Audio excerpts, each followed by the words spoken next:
Let's start with more questions related with probability. चलिए ये question में आपको देख सकते हैं कि if A B C are three newspapers, तो यहाँ पर थ्री न्यूज़पेपर्स है। तो आपको यहाँ दे दिया कि कौन सा न्यूज़ कितना पॉपुलेशन कौन सा न्यूज़पेपर पढ़ता है। पहला आप देख सकते हैं 20% ऑफ द पॉपुलेशन रीड ए। इसका मतलब ये है कि प्रोबेबिलिटी ऑफ ए इस 20%, जिसको आप लिख सकते हैं 20/100। सिमिलरली 16% रीड बी बोल के दिया, यानी पी ऑफ बी का वैल्यू हो जाएगा 16/100, कॉमा फिर पी ऑफ सी आप देख सकते हैं 14% रीड सी दिया, यानी पी ऑफ सी हो जाएगा 14/100। Similarly 8% read both A and B. Both A and B यानी आपको होगा ए इंटरसेक्शन बी, जिसके लिए आपको आंसर दिया 8/100। और 5% read both A and C दिया, यानी P of A intersection C is equal to 5/100। And 4% both B and C, यानी P of B intersection C is equal to 4/100। तो वैल्यूज दिया, बस उतना ही लिख रहे हैं आप। 2% all the three means P of A intersection B intersection C, यानी आपको तीनों न्यूज़पेपर आ जाएंगे, जिसके लिए आपको 2/100। अब आपको प्रोबेबिलिटी निकालना है। Find the percentage of the population read at least मतलब आइदर ए और बी और सी। और मैं आप लोगों को ऑलरेडी बता दी कि और रिप्रेजेंट करता है यूनियन, तो आपको निकालना है A union B union C, या तो ए या फिर बी या फिर सी। जिसके लिए फॉर्मूला अपना पहले भी वीडियो में देखे थे कि इसके लिए फॉर्मूला था P of A plus P of B plus P of C minus P of A intersection B minus P of A intersection C minus P of B intersection C plus P of A intersection B intersection C. तो ये भी आपका formula है। ये फॉर्मूले में आप क्या करेंगे, पूरे वैल्यूज जो भी गिवन है सब्स्टिट्यूट करेंगे एंड सॉल्व करेंगे। तो P of A union B union C is equal to P of A आप देख सकते हैं it's 20/100, P of B that is 16/100, P of C 14/100। फिर आपको है A intersection B which is 8/100 which is with minus sign. A intersection C आपका है 5/100। A intersection C के बाद A intersection B intersection C कितना है आपका 4/100,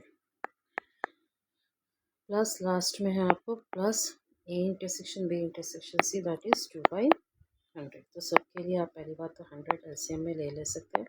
प्लस वाले टर्म्स आप देख सकते हैं 20 16 14 एंड 2 है। 16 + 14 तो 30 हो जाएगा, 30 + 20 50 + 2 यानी आपको हो जाएगा 52। और माइनस वाले तीन टर्म है 8 5 एंड 4। 8 5 एंड 4 अगर इन तीनों को अगर आप ऐड करेंगे, क्योंकि साइन माइनस की है लेकिन आपको ऐड करना है, तो आपका आएगा -17। 8 5 एंड 4। तो अब आपको निकालना है 52 में से 17। तो अगर आप 52 में से 17 निकालेंगे तो कैरी करेंगे, 12 में से 7 निकालेंगे तो आपको रह जाएगा 5, 4 में से 1 निकालेंगे 3। तो आपका आंसर यहाँ पर होगा 35। तो आपको हो जाएगा 35/100 यानी 35%। मतलब ये हुआ कि the population who read at least one, यानी या तो ए न्यूज़पेपर पढ़ते हैं या बी या सी, तो उसकी जो पॉपुलेशन है वो है सिर्फ 35%। That's your answer. चलिए और एक क्वेश्चन कर लेंगे यहाँ पर। और एक क्वेश्चन ये है कि अगर आपके पास 3 इंडिपेंडेंट इवेंट है, मैं आपको इंडिपेंडेंट इवेंट का भी डेफिनेशन मेरे पहले वीडियो में बता दी थी। If A B C are 3 independent event, तो ये आपको क्वेश्चन में गिवन है कि वो इंडिपेंडेंट इवेंट है, ठीक है।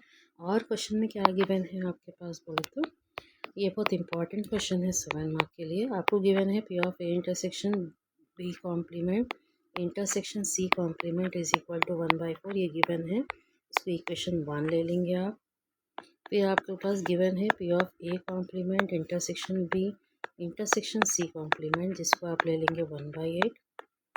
और एक चीज़ गिवन है आपके पास P of A complement intersection B complement intersection C complement, इसका आंसर 1/4 है। ये इक्वेशन 3 है। और आपको फाइंड करना है P of A comma P of B and P of C, ये चीज़ आपको फाइंड आउट करना है। ठीक है, तो आप क्या करेंगे सॉल्यूशन में, आपका क्योंकि इंडिपेंडेंट इवेंट है तो आपकी डेफिनेशन के हिसाब से अगर आपको इंटरसेक्शन में वैल्यूज गिवन है विथ प्रोबेबिलिटी तो आप इसको इनटू में कन्वर्ट कर सकते हैं। यानी इक्वेशन 1 के हिसाब से आप इसको लिख सकते हैं P of A into P of B complement. ये इंडिपेंडेंट का डेफिनेशन है कि आप अगर इंडिपेंडेंट है तो आप इस तरीके से लिख सकते हैं। ये आपकी इक्वेशन 1 हो गई जो आपके क्वेश्चन में थी। इक्वेशन 2 कन्वर्ट होंगी P of A complement into P of B into P of C complement is equal to 1/8 equation 2। Similarly third equation आपकी है P of A complement into P of B complement into P of C complement is equal to 1/4। ये आपकी equation 3 है। अभी आपको तो निकालना है P of A P of B P of सी।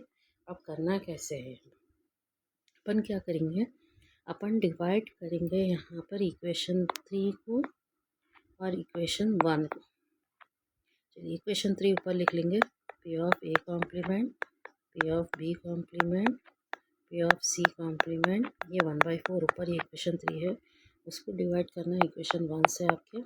तो P of A P of B complement P of C complement is equal to 1/4। Divide करने पर ये 2 कैंसिल हो जाएंगे, ये 2 कैंसिल हो जाएंगे, 1/4 कैंसिल हो जाएगा। तो ऊपर पी ऑफ ए कॉम्प्लीमेंट बचा जिसको आप लिख सकते हैं 1 minus P of A, by नीचे आपके पास है पी ऑफ ए और इज इक्वल टू आपके पास रहेगा 1। ये अगर आप क्रॉस मल्टीप्लाई करें वहाँ पर तो 1 minus P of A is equal to P of A हो जाएगा। तो माइनस पी ऑफ ए उधर पे जाए तो 1 is equal to P of A plus P of A, यानी 1 is equal to 2 P of A हो जाएगा। 1/2 is equal to P of A, that's the answer. तो आप इक्वेशन 3 को इक्वेशन 1 से डिवाइड करें तो आपको पी ऑफ ए का वैल्यू मिल गया। सिमिलरली इक्वेशन 3 को ही अभी इक्वेशन 2 से डिवाइड करेंगे। तो 3 आपका था P of A complement P of B complement P of C complement is equal to 1/4। आपको डिवाइड करना है इक्वेशन 2 से। तो इक्वेशन 2 आपके पास है P of A complement P of B P of C complement is equal to 1/8। ये दोनों कैंसिल हो जाएगा, ये दोनों कैंसिल हो जाएंगे, 4 1 4 2 साइड। तो पी ऑफ बी कॉम्प्लीमेंट है ऊपर आपको 1 माइनस पी ऑफ बी हो जाएगा फॉर्मूले से, बाय नीचे पी ऑफ बी है और नीचे 1/2 बचा तो वो ऊपर आके 2/1 यानी 2 हो जाएगा। क्रॉस मल्टीप्लाई करेंगे तो 1 minus P of B is equal to 2 P of, तो 1 is equal to 2 P of B plus P of B, तो आपको हो जाएगा 1 is equal to 3 P of B, या फिर आप इसको लिख सकते हैं 1/3 is equal to P of, तो आपको पी ऑफ बी मिल गया। तो 3/1 करने से पी ऑफ ए मिला था, 3/2 करने पर पी ऑफ बी मिला। अभी आपको पी ऑफ सी भी फाइंड आउट करना है। तो पी ऑफ सी के लिए डिवाइड नहीं करेंगे, बस इक्वेशन 1 2 3 में से कुछ भी एक वैल्यू कंसिडर कर लेंगे। अगर आप फर्स्ट वैल्यू कंसिडर करें P of A P of B complement P of C complement, आपका 1/4 था। पी ऑफ ए का आंसर आप देख सकते हैं कितना आया था आपको, 1/2। पी ऑफ बी कॉम्प्लीमेंट कितना होगा, देखो पी ऑफ बी 1/3 है। पी ऑफ बी का मतलब क्या है कि ये इवेंट हो रहा है, out of 3 attempt first 1 attempt में इवेंट हो रहा है। तो ये पी ऑफ बी कॉम्प्लीमेंट कितना होगा, बताओ 3 अटैम्प्ट में कितने बार इवेंट नहीं हो रहा है। तो डेफिनेटली जब 1 टाइम सक्सेस आ रहा है तो 2 टाइम फेलियर आएगा। तो पी ऑफ बी कॉम्प्लीमेंट का वैल्यू 2/3 होगा, जो यहाँ पर आपको सब्सटीट्यूट करना है। तो पी ऑफ बी कॉम्प्लीमेंट 2/3 हो जाएगा। P of C complement is equal to 1/4, 2 cancel हो जाएगा, 3 उधर पास मल्टीप्लाई करें, पी ऑफ सी कॉम्प्लीमेंट 3/4 है, यानी सी अनसक्सेसफुल होने के चांसेस 3 टाइम्स से आउट ऑफ 4 अटैम्प्ट्स, सक्सेसफुल होने के चांस हो गए सिर्फ 1 आउट ऑफ 4 अटैम्प्ट, मतलब सी ऑफ सी का वैल्यू हो गया 1/4।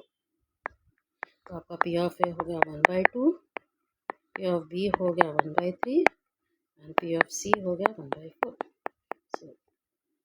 So in the next video, we'll start with more problems related with probability.